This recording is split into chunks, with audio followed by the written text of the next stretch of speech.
Hello friends, Amod academy में आप सभी का स्वागत है। मैं आमोद। आज हम लोग पढ़ेंगे कुछ चर्चित करंट अफेयर्स। पहली न्यूज़ है 17वें प्रवासी भारतीय दिवस सम्मेलन का आयोजन इंदौर में।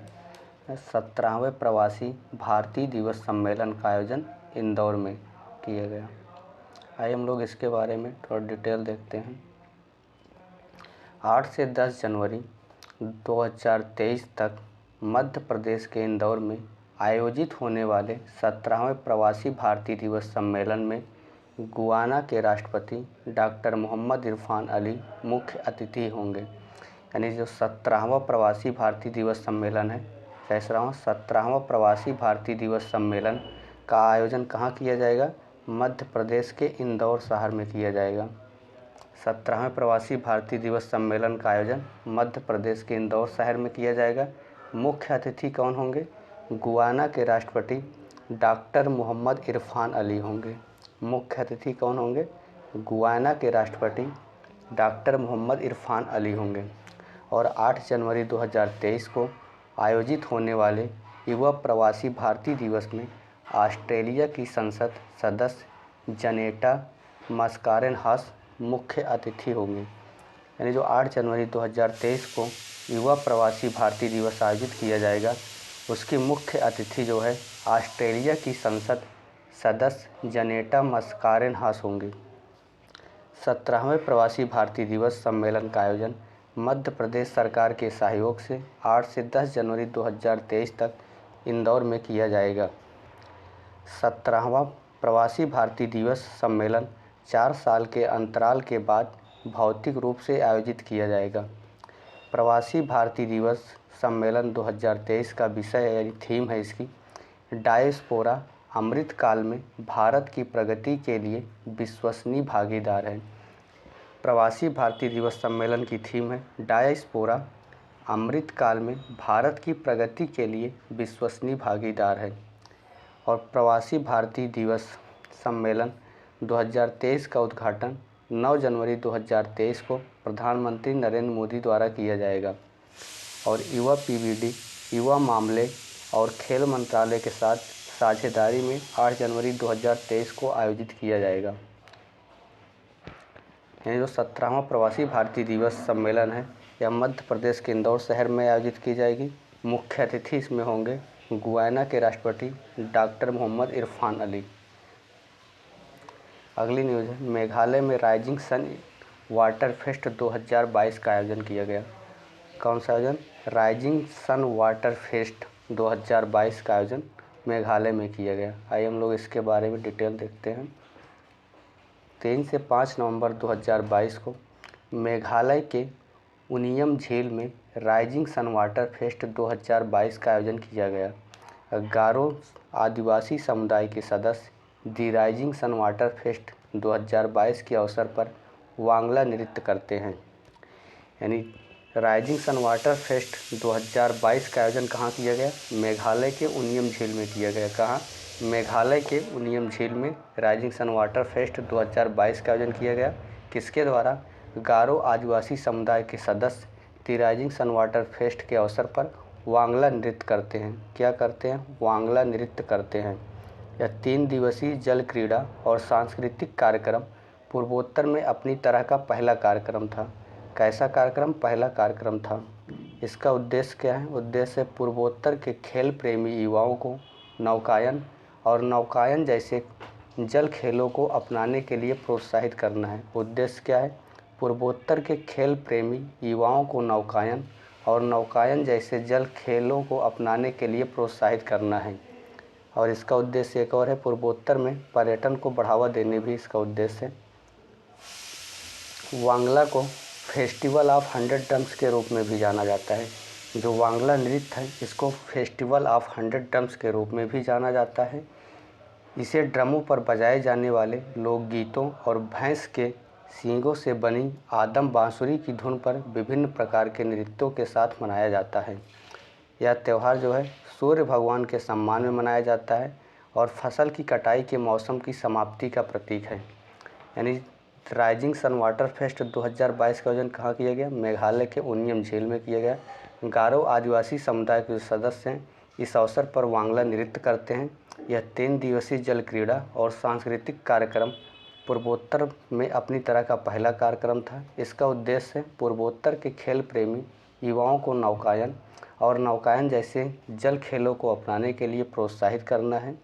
और वांगला फेस्टिवल को फेस्टिवल ऑफ 100 ड्रम्स के रूप में भी जाना जाता है। इसे ड्रमों पर बजाए जाने वाले लोकगीतों और भैंस के सींग से बने आदम बांसुरी की धुन पर विभिन्न प्रकार के नृत्यों के साथ मनाया जाता है। अगली न्यूज़ है, मुंबई ने जीता सैयद मुश्ताक अली ट्रॉफी। सैयद अली मुश्ताक ट्रॉफी किसने जीता? मुंबई ने। आइए इसके बारे में डिटेल देखते हैं। मुंबई ने क्रिकेट टीम ने पहली बार सैयद मुश्ताक अली ट्रॉफी जीती है। यानी जो मुंबई टीम ने सैयद मुश्ताक अली ट्रॉफी पहली बार जीती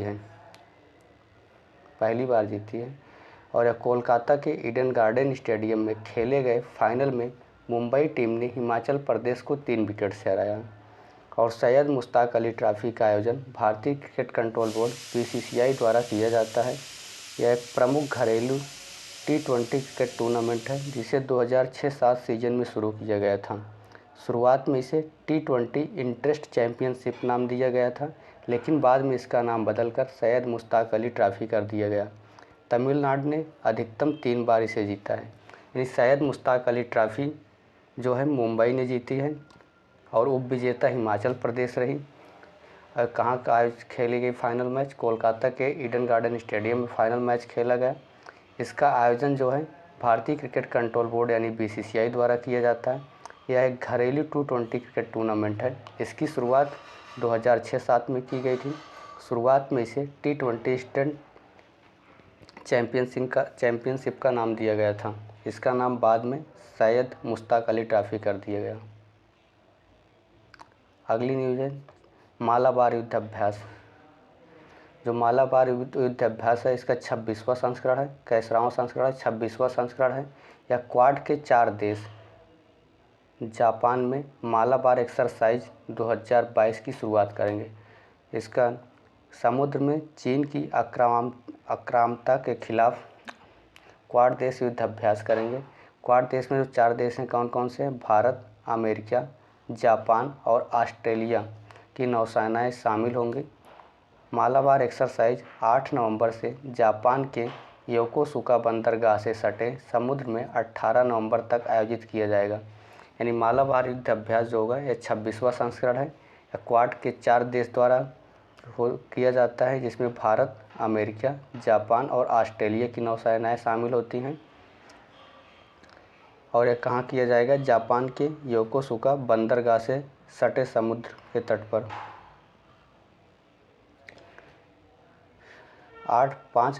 5 से 9 नवंबर 2022 तक भारतीय नौसेना अध्यक्ष एडमिरल R हरि कुमार ने 5 दिवसीय यात्रा पर जापान गए हैं।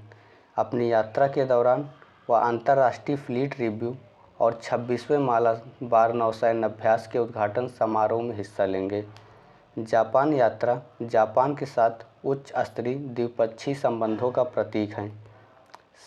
सगामी खाड़ी में 6 नवंबर को होने वाले इंटरनेशनल फ्लीट रिव्यू में हिस्सा लेने के लिए भारतीय नौसेना के 2 अग्रणी युद्धपोत जापान के योकोसुका पहुंच चुके हैं।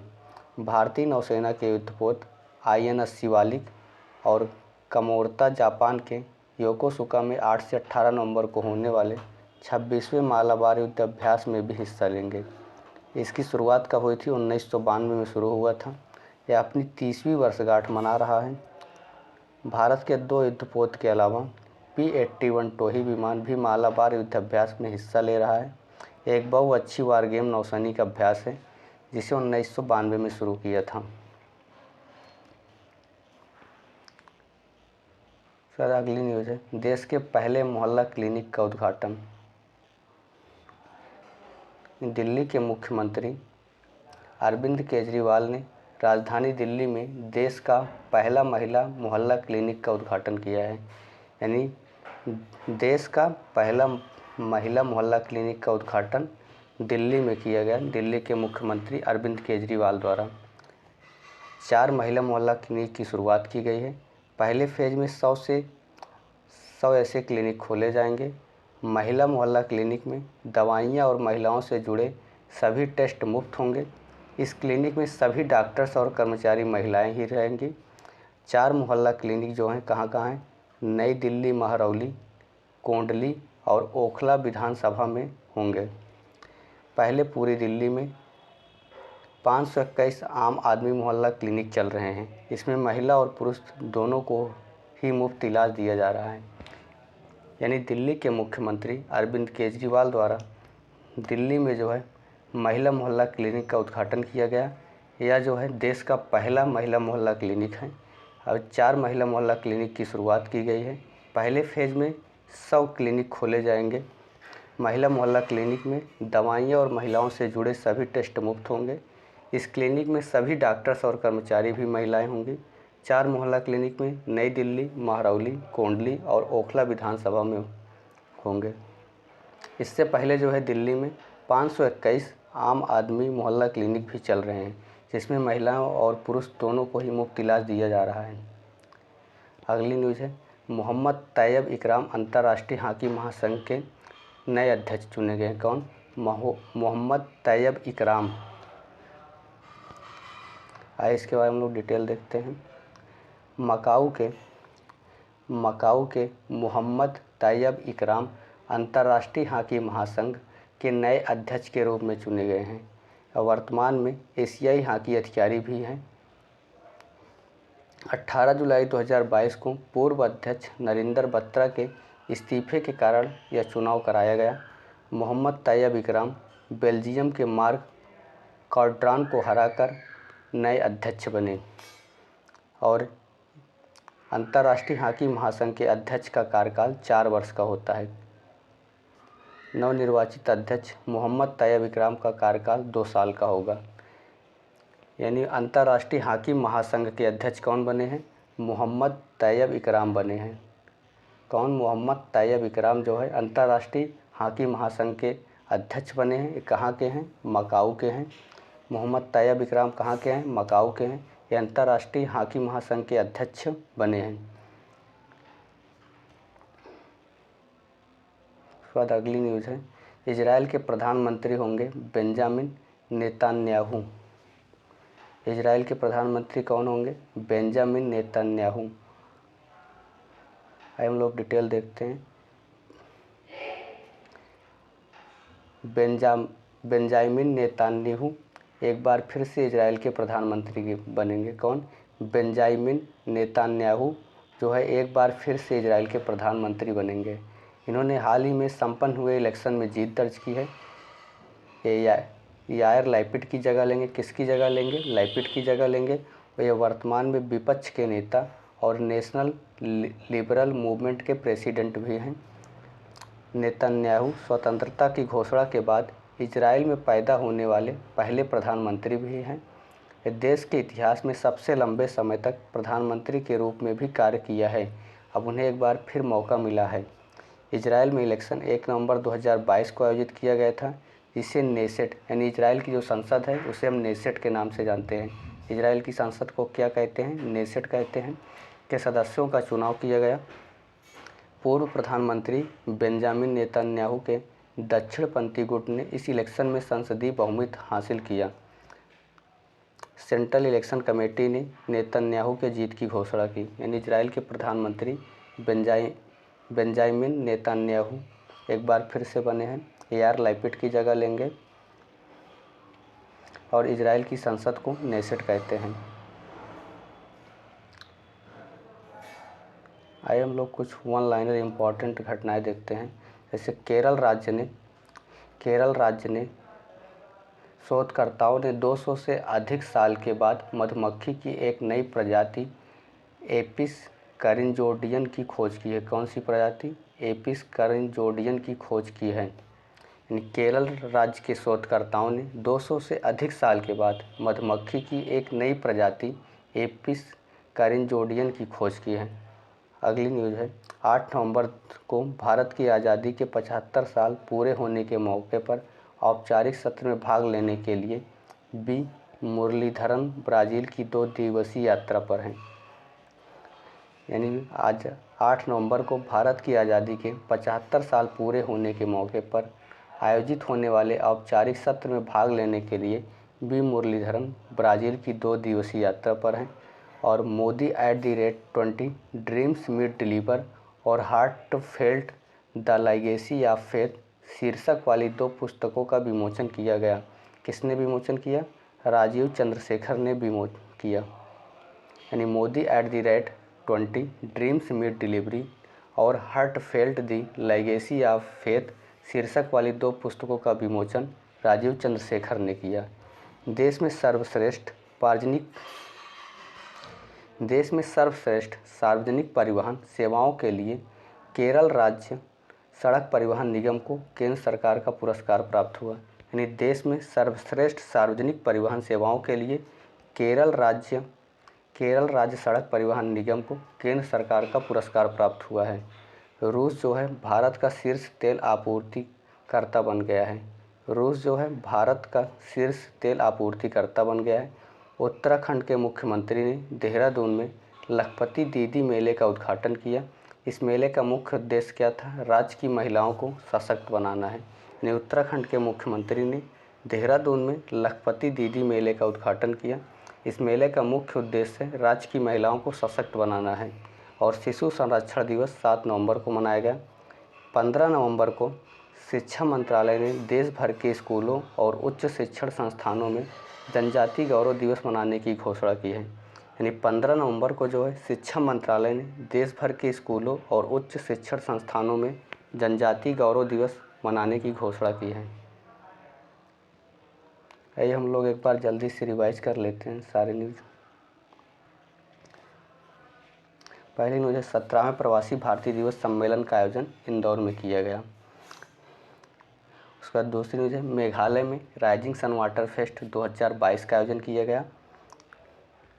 मुंबई ने जीता सैयद मुश्ताक अली ट्रॉफी 2022 का खिताब, किसे हराकर? हिमाचल प्रदेश को हराकर। उसके बाद 26वां मालाबार युद्धाभ्यास जो है यह कहाँ आयोजित होगा?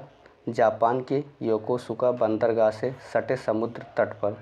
इसमें जो है क्वाड के सदस्य देशों द्वारा यह एक्सरसाइज जो है आयोजित किया जाता है। क्वाड के सदस्य देश में भारत, अमेरिका, जापान और ऑस्ट्रेलिया हैं। देश के पहले मोहल्ला क्लिनिक का उद्घाटन नई दिल्ली में अरविंद केजरीवाल के द्वारा किया गया। उसके बाद मोहम्मद तैयब इकराम अंतर्राष्ट्रीय हॉकी महासंघ के नए अध्यक्ष चुने गए हैं। ये मकाऊ के हैं। उसके बाद इजराइल के प्रधानमंत्री होंगे बेंजामिन नेतन्याहू।